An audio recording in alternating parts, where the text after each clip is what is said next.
அஞ்சிலே ஒன்று பெற்றான் அஞ்சிலே ஒன்றைத் தாவி அஞ்சிலே ஒன்றாக ஆரியர்க்காக ஏகி அஞ்சிலே ஒன்று பெற்ற அனங்கை கண்ட அயலார் ஊரில் அஞ்சிலே ஒன்றை வைத்தான் அவனம்மை அழித்து காப்பான். ஓம் அனுமந்தாய வித்மகே வாயுபுத்திராய தீமகே தந்தனோ மாருதி பிரச்சோத்யாத். உலகெங்கிலும் வாழ்ந்து கொண்டிருக்கிறவர்களுக்கு டாக்டர் சைதை ராஜாவின் அன்பான வணக்கங்கள். நாம் இப்பொழுது இந்த எபிசோடில் வார ராசி பலன்கள் மார்ச் 4ஆம் தேதி முதல் மார்ச் 10ஆம் தேதி வரைக்கும் உள்ளடக்கிய நாட்களுக்கு வாக்கிய பஞ்சாங்க அடிப்படையில் கிரகங்கள் 12 ராசிகளுக்கும் எப்பேற்பட்ட பலன்கள் வழங்கப் போகிறது என்பதை ஒவ்வொரு ராசியாக பார்க்கலாம் வாங்க. மகர ராசி காலபுருஷனுக்கு 10வது ராசி.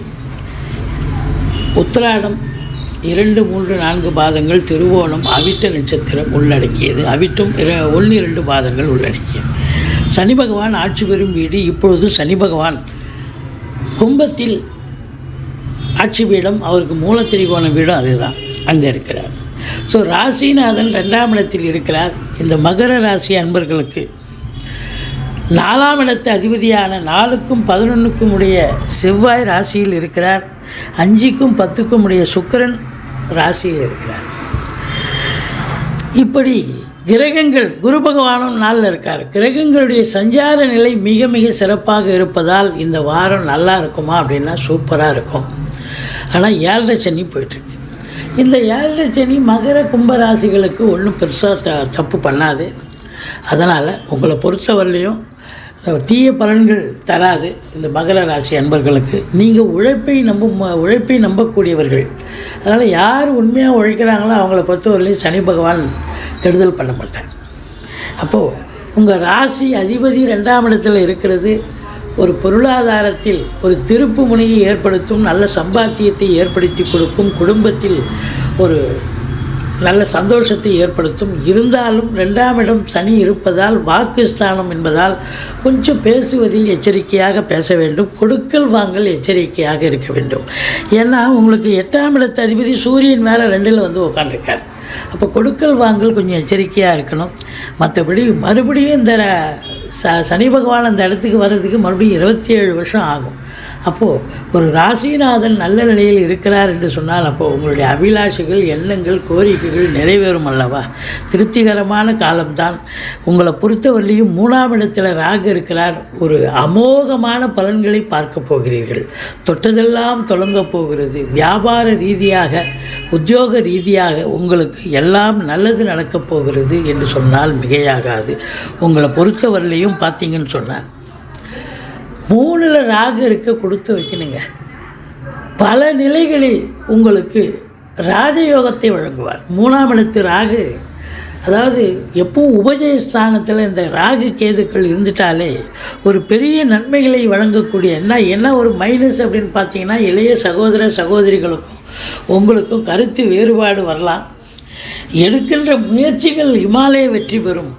நீங்கள் முயற்சியை கூட பெரிய லெவலில் திங்க் பண்ணுவீங்க அப்படின்னு சொல்லலாம். மற்றபடி 4ஆம் இடத்தில் குரு பகவான் இருக்கிறார். 4ஆம் வீட்டை செவ்வாய் பார்க்கிறார். அப்போ வீடு வாங்க, மனை வாங்க, தோட்டம் வாங்க, வீடு கட்ட, ஃப்ளாட்டு வாங்க, உங்கள் நீண்ட நாள் எண்ணங்கள், அபிலாஷைகள் நிறைவேறக்கூடிய காலகட்டம். சொத்து பத்தில் இன்வெஸ்ட் பண்ணக்கூடிய ஒரு நிலை இருக்கிறது. ரியல் எஸ்டேட் பிரமுகர்கள், ஃப்ளாட் ப்ரமோட்டர்ஸ், பில்டர்ஸ், கட்டிடக் கலைஞர்கள், இடம் வாங்கி விற்கக்கூடிய அன்பர்கள், இவங்களுக்கெல்லாம் ஒரு நல்லது நடக்கக்கூடிய ஒரு நிலை நிச்சயமாக இருக்குது அப்படின்னு சொல்லலாம். மற்றபடி உங்களை பொறுத்தவரையிலையும் காவல்துறை, தீயணைப்புத்துறை, மருத்துவத்துறை, இராணுவத்துறை, IAS, IPS, IFS அதற்கு நிகரான பணியில் இருக்கும் அன்பர்கள், விவசாயம் சார்ந்த துறையில் இருப்பவர்கள், இவங்களுக்கெல்லாம் கூட மிக சிறப்பாக இருக்கும். இந்த சூரியன் சனி இணைவு என்பது இந்த சொந்தமாக கம்பெனி வச்சு நடத்துகிறாங்க. சின்ன லேத் ஃபேக்ட்ரிலேருந்து பெரிய கம்பெனி வரைக்கும் பார்த்தீங்கன்னா இரும்பு இல்லாத உபகரணம் இல்லை. அப்போ பார்த்தீங்கன்னா தொழிற்சாலை, கம்பெனி, இந்த லேத் ஃபேக்ட்ரி, இப்படி இந்த வைத்து இயங்கி கொண்டிருக்கும் அன்பர்களுக்கு, முதலாளிகளுக்கும் சில பிரச்சனைகள் வந்தாலும் அது கருத்து வேறுபாடு இருந்து அது சரி செய்யப்படும். இருந்த போதிலும் தொழில்துறை சிறந்து விளங்கும். தொழிலதிபர்களுக்கு ஒரு முன்னேற்றகரமான ஒரு நிலை இருக்கும் என்று சொன்னால் மிகையாகாது. தந்தைக்கு இடர்பாடுகள் வரலாம், இன்னல்கள் வரலாம், தந்தைக்கும் உங்களுக்கும் கருத்து வேறுபாடு வரலாம். மற்றபடி உங்களை பொறுத்தவரையிலையும் பார்த்தீங்கன்னு சொன்னால் இந்த ரியல் எஸ்டேட் பிரமுகர்கள், ஃப்ளாட் ப்ரமோட்டர்ஸ், பில்டர்ஸ், கட்டிட கலைஞர்கள், இடம் வாங்கி விற்கக்கூடிய அன்பர்கள், இவங்களுக்கெல்லாம் கூட ஒரு அற்புதமான காலகட்டம்.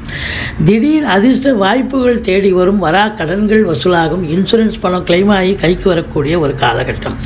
9ஆம் இடத்தில் கேது இருப்பதால் உங்களை பொறுத்து தந்தைக்கு இடர்பாடுகள் வரலாம், இன்னல்கள் வரலாம்.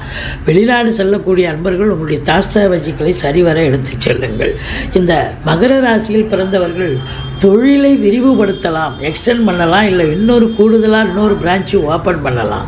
இப்படி இருக்கும் பட்சத்தில் உங்களுக்கு சிறப்பாக தொழிலில் இன்வெஸ்ட் பண்ணுறீங்க, அப்போ டபுள் இன்கம் கண்டிப்பாக வரும் அப்படின்னு சொல்லலாம். உத்தியோகம் பார்க்குறவங்களுக்கு சலுகைகள் அனைத்தும் கிடைக்கும். அதாவது ப்ரொமோஷனுக்காக காத்திருக்கிறீங்க, இல்லை இன்க்ரிமெண்ட்டுக்காக காத்திருக்கிறீங்க, இப்படி எல்லா சலுகைகளும் கண்டிப்பாக கிடைக்கக்கூடிய ஒரு காலகட்டம் என்று சொன்னால் மிகையாகாது. மொத்தத்தில் பார்க்கும் பொழுது தொழிலில் மேன்மை, உத்தியோக மேன்மை, என்னதான் 7.5 சனி நடந்தாலும் உங்களுக்கு தொழிலில் ஒரு திருப்பு முனை, ஒரு முத்தாய்ப்பான காலம், உத்தியோகத்திலேயும் ஒரு நல்லது நடக்கக்கூடிய ஒரு அமைப்பு கண்டிப்பாக இருக்குது. வேலைக்காக புதுதாக வேலைக்கு முயற்சி செய்கிறவங்களும் தாராளமாக முயற்சி பண்ணலாம்.